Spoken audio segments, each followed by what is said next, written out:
Good morning students. BEd second year हमारा subject है pedagogy of political science.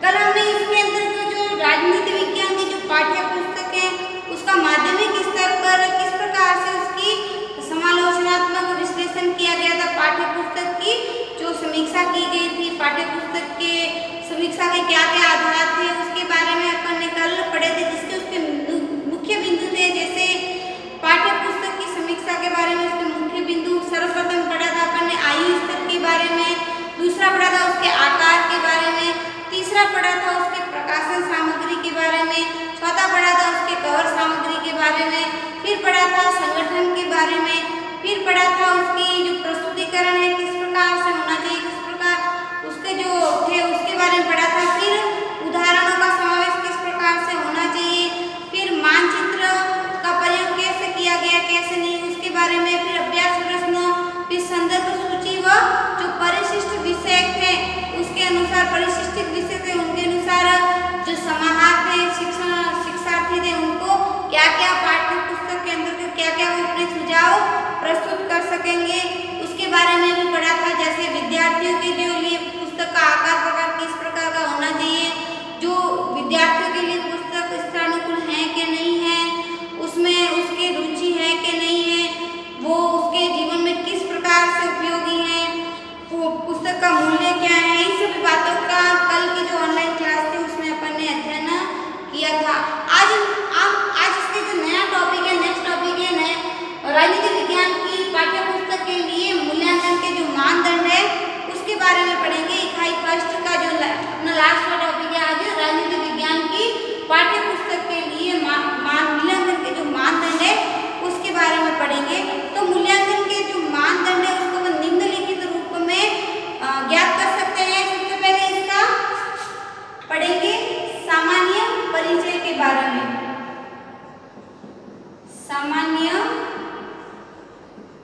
परिचय पुस्तक के जो सामान्य परिचय है उससे अवगत होना पड़ेगा। तो सामान्य परिचय के अंतर्गत अपन पढ़ेंगे पुस्तक का नाम क्या है, पुस्तक के लेखक व लेखकगण कौन है, उसके प्रकाशक कौन है, कौन से वर्ष में प्रकाशन हुआ है, उसका स्वताधिकार क्या है, उसके अंदर कौन सी मुख्य बात पर फोकस किया गया है, उसकी पृष्ठ संख्या कितनी है, पुस्तक का मूल्य कितना है।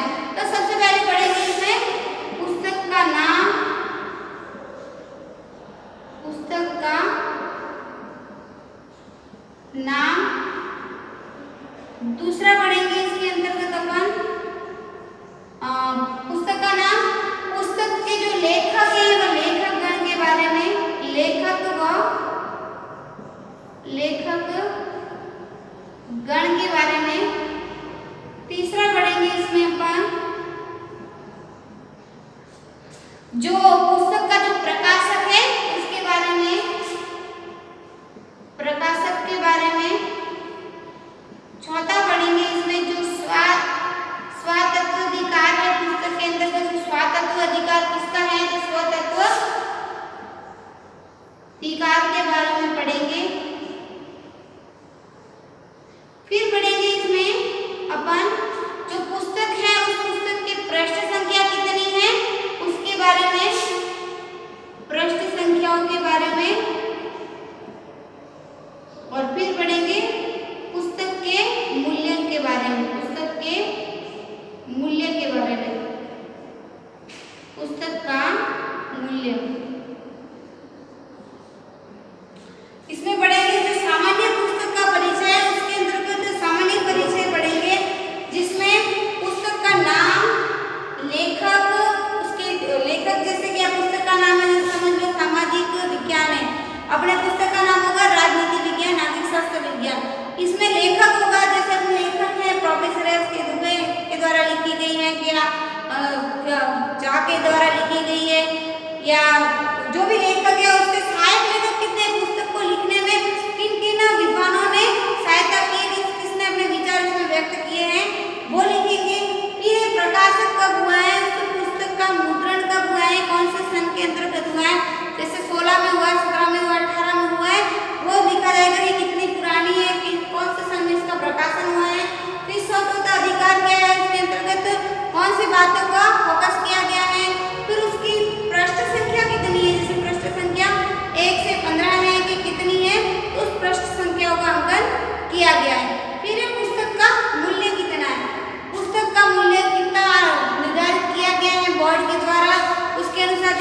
किसी का 15 है, किसी का 30 है। अलग अलग विषय जो की पुस्तक होगी उन पुस्तकों का मूल्य भी अलग अलग होगा। जैसे सामाजिक विज्ञान की पुस्तक है उसका बोर्ड ने निर्धारण किया है 15 से 30 रुपए, लेकिन जब स्टेशनरी की दुकान पे जाते हैं तो उसका अपन मूल्य दुगुना भी देते हैं।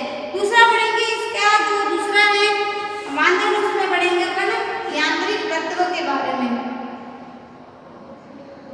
दूसरा पढ़ेंगे यांत्रिक तत्व के बारे में। यांत्रिक तत्व जो उसके अंदर निहित जो तत्व है, पुस्तक के अंदर क्या जो निहित तत्व है उसके अंदर ऐसी कौन सी बातें कही गई है जो शिक्षण के उद्देश्यों को पूर्ण करती है, शिक्षण शिक्षार्थी के जो आवश्यकता है उसको पूर्ण करती है, इसके बारे में अध्ययन उस पुस्तक की जो अंदर की जो लिखित है यांत्रिक तत्व है उससे भी मिल सकता है। तो इसमें सबसे पहले होगा यांत्रिक तत्व के अंतर्गत पुस्तक का रूप, पुस्तक का रूप। दूसरा होगा इसमें पहला होगा पुस्तक का रूप, दूसरा होगा टिकाऊपन, पुस्तक का टिकाऊपन। फिर होगा पुस्तक का आकार व प्रकार या कागज का आकार व प्रकार, कागज का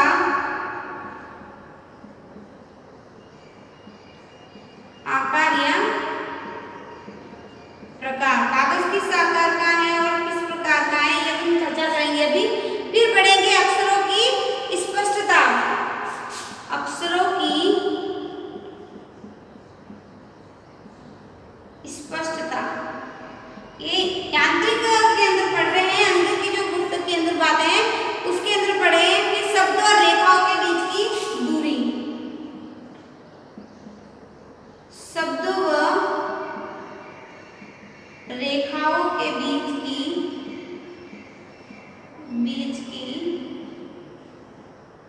दूरी, शब्दों व रेखाओं के बीच की दूरी। फिर पढ़ेंगे जो उपांत जो हाशिया है उसकी उपयुक्तता, उपांत या हाशिए की उपयुक्तता। ठीक है, जो यांत्रिक तत्व है उसके अंतर्गत अपन 5 बातों के बारे में चर्चा करेंगे। सबसे पहले पुस्तक का रूप किस प्रकार का है, उसका रूप किस तरह से उसको दिया गया, उसका स्वरूप किस प्रकार से बताया गया है, आयताकार है या गोलाकार है या लंबाई चौड़ाई। तो पुस्तक का जो रूप है वो मुख्यतः क्या माना जाता है, आयताकार के रूप में सर्वश्रेष्ठ माना जाता है। फिर है टिकाऊपन, कितना पुस्तक को कितना चल सकती है, उसका कवर वगैरह कैसा है, तो उसके बारे में चर्चा करेंगे। कवर अच्छा होगा तो पुस्तक टिकाऊ भी अच्छी होगी। फिर होगा कागज का आकार और प्रकार, कागज किस प्रकार से लिया गया, उसका आकार कितने साइज का है, उसका किस प्रकार क्वालिटी का कागज पुस्तक के अंतर्गत इस्तेमाल किया गया।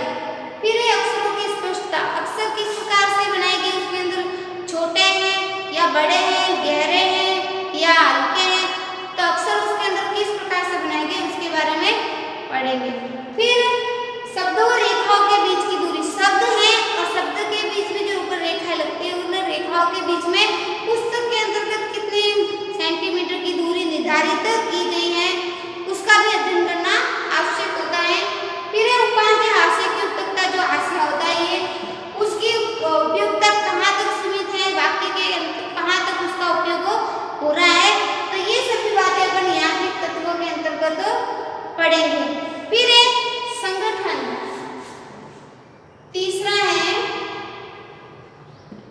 संगठन, तीसरा इसका वाक्य रहेगा, पहला था सामान्य परिचय, दूसरा उसके अंदर के तत्व, फिर उसका संगठन।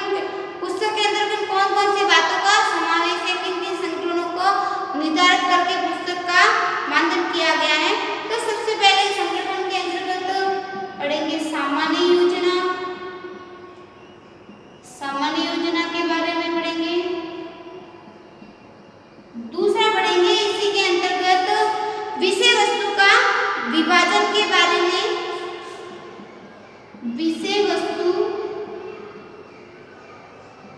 विभाजन के बारे में। तीसरा पढ़ेंगे इसमें सारांश। तीसरा पढ़ेंगे सारांश।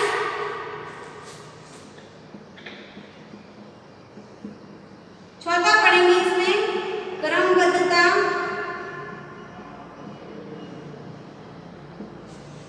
पांचवा पढ़ेंगे इसमें सुसंबद्धता। सुसंबद्धता।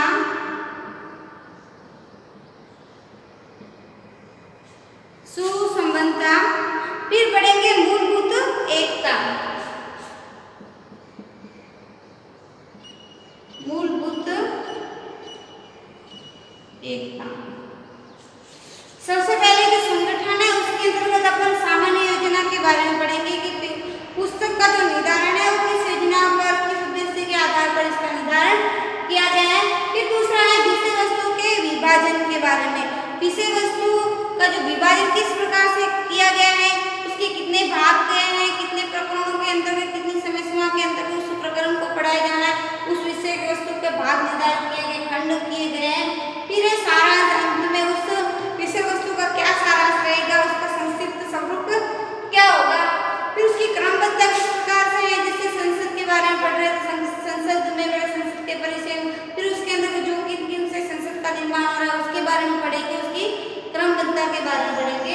फिर है सुसंबद्धता, किस प्रकार से वो दूसरे उस क्रमबद्धता से संबंध रखती है। फिर उसकी जो मूलभूत एकता है, पुस्तक के अंदर कौन सी ऐसी बातें हैं जो मूलभूत एकता को दर्शाती है, जैसे सामाजिक विज्ञान शिक्षण है वो सामाजिक परिवेश से संबंधित जो एकता है उसको निर्धारण करती है। जो राजनीति है वो राजनीति विज्ञान से संबंधित उसकी एकता है उसको प्रदर्शित करती है। तो उसके अंदर जो विभिन्न जो तथ्य हैं, एकता के नियत है वो किस प्रकार से निर्धारित किए गए उसके बारे में चर्चा करेंगे। फिर है चौथा इसका है पुस्तक में विषय वस्तु का प्रस्तुतिकरण। चौथा इसका है पुस्तक में विषय वस्तु का प्रस्तुतिकरण।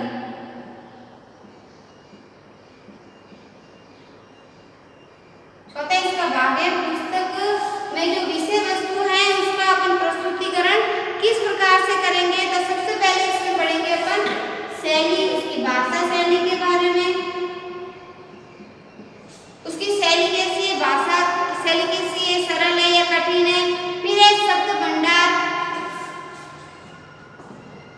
शब्द भंडार। फिर निष्पक्षता। निष्पक्षता। शब्द भंडार के अंदर शब्द के कितने भंडार दिए गए हैं, उसके अनुसार शब्दों की जो कठिन शब्द है उसकी क्या व्याख्या की गई है उनके बारे में। फिर निष्पक्षता। फिर ठोस तथ्य। ठोस तथ्य। फिर समरूपता। फिर है समरता। फिर है समरूपता और उसके बाद में जो सरसता होगी उसके बारे में अध्ययन करेंगे।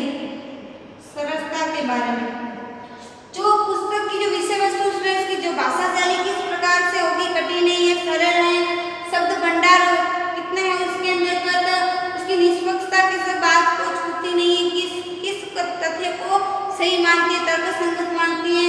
फिर उसके जो ठोस तथ्य किस बात का उसमें मुख्य रूप से फोकस किया गया है। फिर समरूपता किस तरह से वो दूसरे के साथ सहसंबंध स्थापित करने में सहायक है दूसरे विषयों के साथ में। फिर उसकी सरसता कहाँ तक वो श्रेष्ठ मानी जाएगी उसका अध्ययन पुस्तक की जो विषय वस्तु का प्रस्तुतिकरण है उसमें किया जाता है। फिर है उदाहरण। पांचवा है उदाहरण। उदाहरण के बारे में पढ़ेंगे तो उदाहरण से अपन यहाँ पढ़ेंगे शुद्धता। सबसे पहले इसमें शुद्धता के बारे में अध्ययन करेंगे। फिर है विषय जो विषय है उस विषय वस्तु की निष्ठा के बारे में। तो विषय वस्तु की निष्ठा, विषय निष्ठा के बारे में पढ़ेंगे।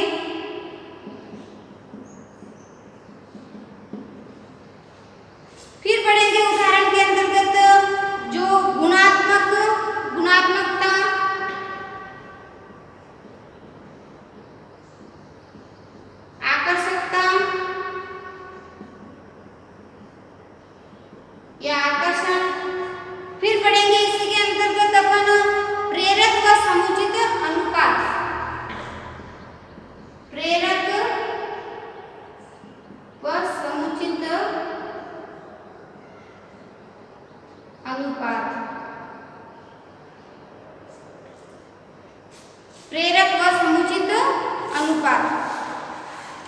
तो जो उदाहरण कौशल है उसके अंदर जो शुद्धता किस प्रकार से पुस्तक की शुद्धता निर्धारित की गई है, उसकी विषय निष्ठा कितनी है, उसके गुणात्मक क्या है, गुण दोष कितने हैं, उसका आकर्षण किस प्रकार से, वो किस प्रकार से प्रेरक प्रसंग है, किस प्रकार से व्यक्ति को मार्गदर्शन देने में सहायक है, वह उसका अनुपात किस तरह से है, सही कितने तथ्य कितने इसके अंदर सही है, कितने गलत है, उसके बारे में चर्चा की जाएगी। फिर है अभ्यास प्रश्न। अभ्यास प्रश्न छठा है अभ्यास प्रश्न। अभ्यास प्रश्न के अंतर्गत विषय वस्तु से संबंधित व्यापकता से, मूलपरकता से, प्रेरणादायक, व्यवस्थित और पर्याप्त मात्रा में विषय वस्तु से संबंधित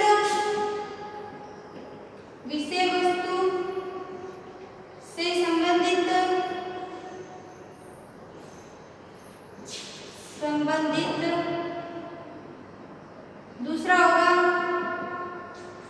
व्यापकता, तीसरा होगा मूल्यपरकता, दूसरा होगा व्यापकता,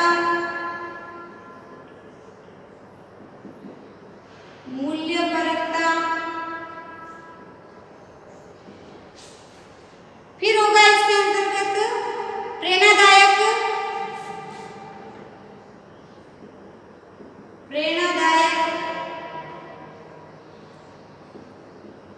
फिर है व्यवस्थित और अंत में होगा पर्याप्त मात्रा। पर्याप्त मात्रा।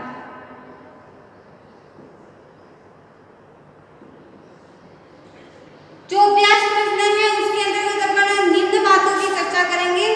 जैसे सबसे पहले विषय वस्तु से संबंधित जो अभ्यास प्रश्न होंगे, विषय वस्तु से संबंधित कितने हैं उसके बारे में, उसकी व्यापकता कहाँ तक है, कहाँ तक वो प्रश्न है वो चल रहे हैं, उसकी मूल्यपरकता कितनी है, कितने उस व्यक्ति के जीवन में वो काम आएंगे, कितनी प्रेरणा दे रहे हैं, उसकी व्यवस्थित क्या है, पर्याप्त मात्रा में है कि नहीं है, इनके बारे में चर्चा की जाएगी।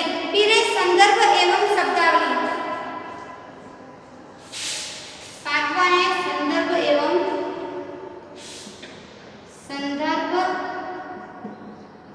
शब्दावली।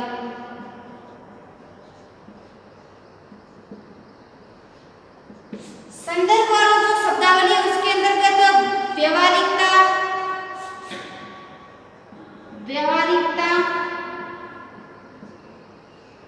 शिक्षक के लिए या शिक्षण कार्य के लिए उपयोगी, शिक्षक के लिए महत्वपूर्ण, शिक्षक के लिए महत्वपूर्ण, तीसरा शिक्षार्थी के लिए महत्वपूर्ण,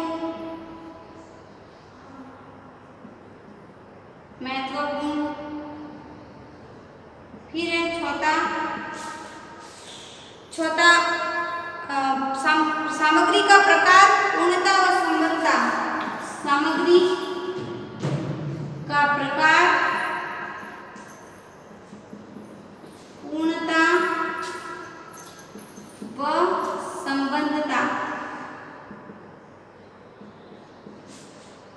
पूर्णता व संबंधता के बारे में संदर्भ शब्दावली है उसके अंतर्गत जो व्यवहारिकता उसकी कितनी है, शब्दावली के अंदर व्यवहारिकता कितनी है, शिक्षक के लिए कितना महत्वपूर्ण है वो शब्द, शिक्षार्थी के कितना महत्वपूर्ण है, सामग्री का प्रकाश किस प्रकार से किया गया है, इसकी पूर्णता कहाँ तक है, वो संबंधता कहाँ तक इसकी स्थापित की जा रही है, इसके बारे में चर्चा करेंगे। और अंत में होगा परिशिष्ट एवं अनुक्रमणिकता। आठवां होगा परिशिष्ट एवं अनुक्रमणिकता।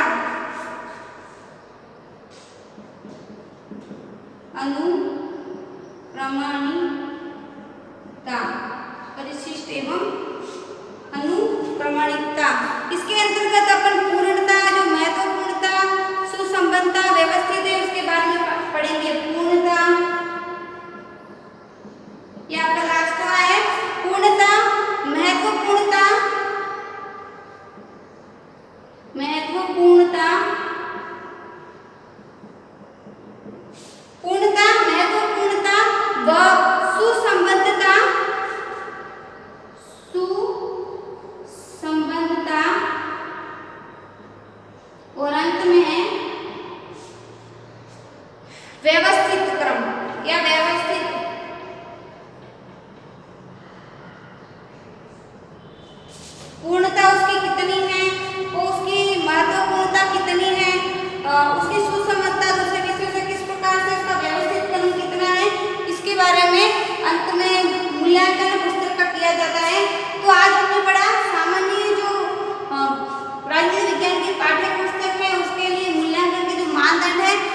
बारे में अध्ययन किया है विस्तार से, जिसमें अपन ने उसके सामान्य परिचय के अंदर पुस्तक का नाम, लेखक, लेखकगण, प्रकाशक, स्वाधिकार, पृष्ठ संख्या, पुस्तक का मूल्य आदि के बारे में चर्चा की।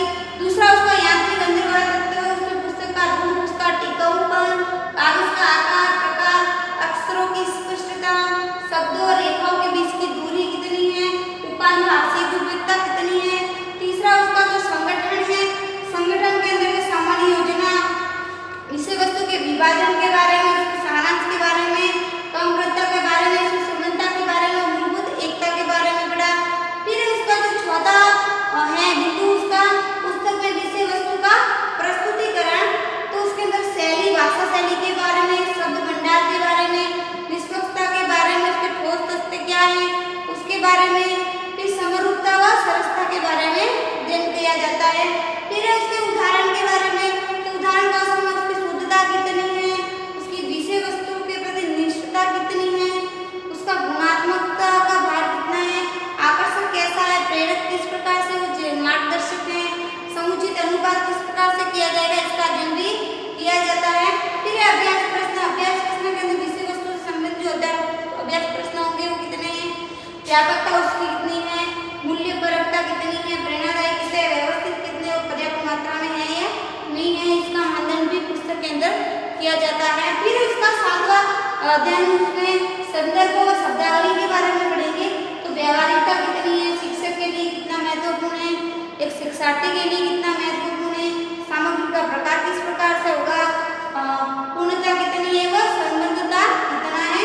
फिर परिशिष्ट एवं अनुक्रमणिकता के अंतर्गत जो उसकी पूर्णता कितनी है, महत्वपूर्णता कितनी है, उसका सुसंबंध कितना है व व्यवस्थित क्रम कैसा होना चाहिए, ये एक पुस्तक के अनुसार उसका मानदंड होता है। तो आज की ऑनलाइन क्लास में इतना ही है। आज की जो अपनी फर्स्ट यूनिट है वो पूरी होती है, जिसका नाम था पाठ्यक्रम पाठ्य पुस्तक। कल अपन जो अपनी नेक्स्ट टॉपिक है शिक्षण अधिगम संसाधनों का उपयोग है, सेकंड उसके बारे में पढ़ेंगे।